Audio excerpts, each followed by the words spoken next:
record? Yeah. Okay, good. Like up here, looking up like that, and then the Hook Iceberg video starts. Am I too quiet? All right, one more, and this should be right up here. And I'm thinking the Hook Iceberg video. Oh, there's some in my jacket. Okay, that's good. That's right, baby, a multi-minute video of a 1.0 4-star damage dealer that has, like, 5 minutes of main story relevance. From playing Star Rail since the day of its release, there have been multiple instances of Hook as a character that are quite unique and peculiar. You already know how an Iceberg format goes. I'll jump into the common topics that the average player would pick up on, and bit by bit delve into the matters that I've pondered as to why they gave Hook, of all characters, these fascinating topics to discuss. And I'll put like the word iceberg right here. Now let's start this iceberg at the top of Eurillo. That's right, Everwinter Hill. And the very first topic at hand is none other than Hook. Yep, it's Hook. That's Hook. But why is she called Hook? Well, the closest piece of evidence we have for that is how she's a brawler at heart. How can they just let kids attack each other? Always hanging around the Fight Club and Luca. And Hook even performs a Hook Punch, rotating her arm in a circular motion. And the rest of her attacking motions consist of a lunge, a flailing tackle, an uppercut, and whatever this is. I'm pretty sure this is illegal. Julian and Alina are Hook's trustworthy members of the Moles, and although they have the default NPC model in the overworld, these two kids have shown up in both Hook and Natasha's illustration, as well as Hook's signature light cone. I think it's safe to assume that these are both Julian and Alina's respective designs. Alright, let's just get the elephant out of the room. Hook is Klee, Klee is Hook. Are you happy? Dude, they're both like the red element and they're rebellious and they have a guardian that puts them in the timeout and they both do explosion. Dude, Genshin memes on Facebook beat me to this 3 years ago. It's not anything new. However, if you're aware of Hoyo Fair, the banner that they use on social media pages has both Hook and Klee's jacket hung up right next to each other, which I think is just adorkable. Here's another slow ball for you, and that's how during the Ethereum Wars event, Hook was a 1-to-1 reference with the Red Fight in the second generation Pokemon games. Even down to the battle theme that only plays when you fight Hook, Battle, King of the Snowy Hill.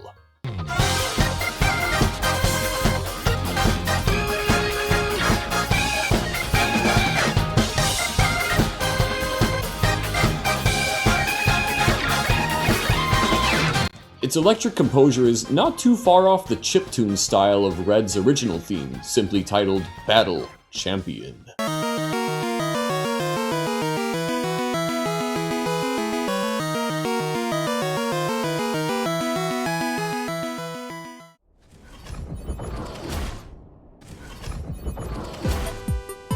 These clips speak for themselves. There's a good amount of interactables that Hook cannot, interact with on the account of being the shortest character in the game. This also ranges to interactive objects that are needed to progress through missions, as well as collectibles that are just out of reach. But hey, at least Technique has a bit more verticality to it, which makes it great for— yeah, this is broken as well. After 2 years and 2 attempts at fixing it, Hook's technique just flat out misses the target, as if the hitbox doesn't exist. The amount of times I can count where I'm all set for a battle of epic proportions, only for Hook to go, oops! Hook likes staring at walls. This is the best segue I have from the last part to mellow things down. I'm just going on to the next one. Felicia Angel is not only the English voice actor for Hook, but also Asta. Who gave you the right to tell me what to do with my money? You did! Well, I might have done that. You two stop right there. Mitch-Dark Hook the Great has arrived. It's nice to see these two characters synergize pretty well, to where Asta is even present in Hook's trial battle. In addition, Wang Xiaotong voices these characters in other Hoyo games. Lee Jae-hyun also voices Yan-san in Genshin, and Sora Tokui as— Sora Tokui also played Star Rail on Denfami Nico Gamer. And if any of the 2 winners of this pre-release Japan exclusive giveaway is watching this video, I am ready to make an offer on that autograph. Thank you! For Fursman and Hook's combined birthday, Hook receives clothes and toys for her teddy bear as her gift from Fursman. But Hook sold her teddy bear to get enough money to buy Fursman his gift, the Geomero probe. It was a rare piece that was needed to fix Fursman's vein detector, the same vein detector that Fursman sold to get money to buy Hook's gift. Even when both Fursman and Hook's gifts are equally useless to each other, they will cherish them greatly because it came from someone they loved. And upon completing the mission, you earn the achievement the story is based off of, the Gift of the Magi. And with that, the top layer is complete. And now onto the middle layer, the Administrative District. Hook is worldwide. Yep, she's been related to every major planet in one way or another, and I can prove it. During the Snack Dash event, guess who was cheering on Pure Sugar Child? She lives here. Over at the Xianzhou, Hook accompanied Luca to the Luminary War Dance ceremony, as well as being a key interviewer after the matches. Sampo brought Hook along to Penacony to tell the tale of the Holy Grail War for the folks back home. Her name is even engraved in the epic tale known as Amphorius' Saga of Heroes! She was also mentioned when fighting the Dark Seal in the Seal Slammers event. At the end of Hook's first idol animation, the stick from her lollipop disappears. Fascinating, huh?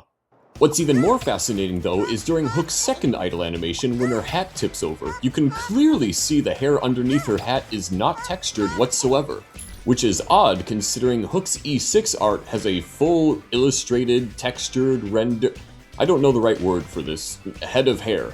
Maybe that's why when she's frozen she holds onto her hat so nobody can see her untextured mess of a hairstyle. And in the beta of Star Rail, her lollipop idol animation originally had a little hop at the end, but it was cut out. For one brief moment in history though, Hook was the strongest character in the game, because she could jump in a game like Honkai Star Rail. Of the 2 times Star Rail had trailers at the Game Awards, both times included Hook. And not just as a one-off background character, no. She was front and center for a good amount of screen time with all the other big faces. It still baffles me that this happened twice. If I had a nickel for every time. At a game developers conference in 2025, lead game designer Chen Nan-an shared the ideas and foundations that Star Rail was built upon. But more specifically for this video, we got an early draft design for Hook.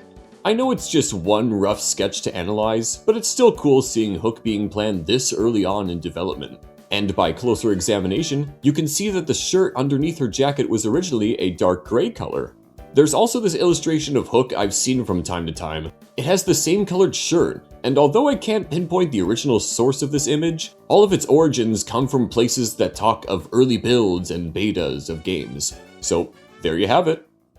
Hook's hat is sentient. It feels and conveys emotion. It empathizes with its friend. But what if it's the one pulling all the strings like a Ratatouille scenario? Anyways, here's Hook's phone case. What? No way. Hold on just a minute, Buster. This doesn't look quite right. Yeah, for the longest time, both these designs of Hook's phone case have surfaced whenever you look it up. And I'm here to announce that the one displayed in the official Honkai Star Rail post is a fake and a fraud. The phone case that Hook actually uses both in-game and in the same post as the fake one is this one. You can tell by little instances such as the singular indent in the twin tail, the amount of sun lines, and the cream color on the inner part of her jacket. When it comes to the mole's members, we got Hook of course, Luca, Kulalala, the Trailblazer in March joined after winning a game of hide and seek, and Pom Pom was inducted after Hook learned he couldn't leave the Express.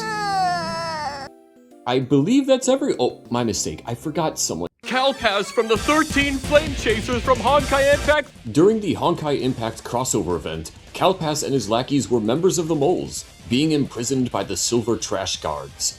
And upon being rescued by Sparkle and Vita, he was enraged and wanted to settle matters with the only way he knew how: playing cards. And after he lost, he just left on his own without our help and blew up this trash can. What was this event about again? And just like that, we've reached the end of the middle layer. That just leaves the bottom layer left. Boulder Town. And I've saved the best for last, such as...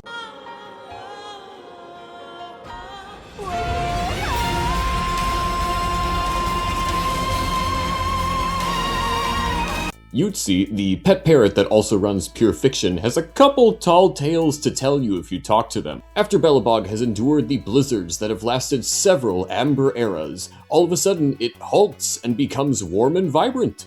As the Belobogians were celebrating in the distance, Lord Ravager Selenova, yes, that Selenova, planted an antimatter legion seed that lied dormant until the blizzard subsided. The army of Void Rangers reawakened to exact cold vengeance upon the townsfolk of Belobog. Well, wait, a citizen from town notices the army, but the army doesn't fight back? Instead, they drop to one knee and swear fealty to their feared leader as they chanted her devastating name.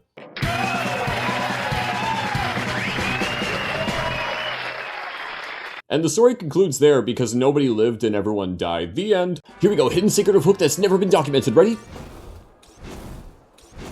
Did you see it? I don't blame you if you didn't, which is why we're going to the Void. Now I'll do it again, while also putting a giant red arrow as to what we're talking about. The Pebble. The Pebble is this odd phenomena that occurs the moment Diggertron's model appears, and you guessed it, the Pebble disappears along with Diggertron as well. The placement of the Pebble aligns with where Hook used her overworld basic attack, and the elevation of the Pebble changes based on Hook's elevation. So why is the Pebble there? I don't know. This guy was bullying us kids. We should be the ones punishing him. You grown-ups, get the heck out of here! So who's the guy? Enter Dodge, the bully. After extensively searching through every cutscene in Belobog, turns out this voice line comes from a story scene that's only available in the scrapped beta version of Star Rail's story. Dodge was selling illegal medicine to Julian because his brother was sick. Julian's also using his classic disguise magic here, the same kind he used during the hide-and-seek mission. That or they just didn't make the kid model yet. And that's where the boss, and the rest of the group, comes in to save Julian and capture Dodge for his nefarious deals. Also, I just adore the scene of Natasha behind Hook, and she's just like... Okay, this last topic was the one that made me want to start this video in the first place. By progressing through the Belobog story, you'll automatically receive this readable that you can check out in the bookshelf titled Notice Under Bridge. A series of notices that were quickly put out as the Fragmentum invaded Rivet Town. The third notice is what we're going to check out. Missing person. Kalinka Modric, 6 years old, timid and shy. She was separated from her family during the emergency evacuation. She wore a brown and white patterned fur bucket hat, a brown padded jacket, and tan fur boots. If any kind soul finds this child, please take her to Dr. Natasha's clinic in Boulder Town immediately. You have my sincerest gratitude. I am Maria Modric, the mother of the child. I have yet to find a stable residence. If there is any news, please contact Dr. Natasha directly. She knows where I will be. Now, there could be many implications with this message. First off is that Hook's actual name is Kalinka Modric, as this can be deduced by the hat and jacket comments. Though the tan fur boots comment is not accurate to Hook's final design, we did talk about an early design plan for Hook a while back. Another big point is that Maria Modric, the mother of Hook, who's still missing to this day, wrote this message. Maria knows Natasha well, but shouldn't Natasha know that Maria is still alive? Or is that information being withheld from Hook on purpose? As we briefly talked about the beta version of Star Rail's story, many things have been changed, altered, or downright removed. Who knows when this readable was originally written by the writers? Was this like during the beta when they had an idea to expand upon for Hook, or was it just like, whatever, leave it up into the air of speculation? And it seems like we're just gonna have to wait for a good while until this mystery is officially solved. And as I cramp each and every topic in size 8 font, we've finally reached the end of this iceberg. Thank you very much for watching. This was a hoot and a holler to compile together, I will say that. And with that, I think this concludes this little detective work we've done. So I think it's time for lights off in this office, and time to see you guys in the next one. Take care.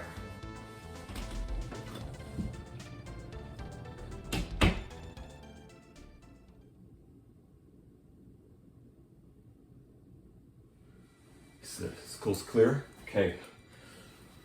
Okay. One more is all I need to tell you guys, and this one matters the most. Star Rail's got a bunch of merch, right? And the most common ones are those of badges and keychains of the characters.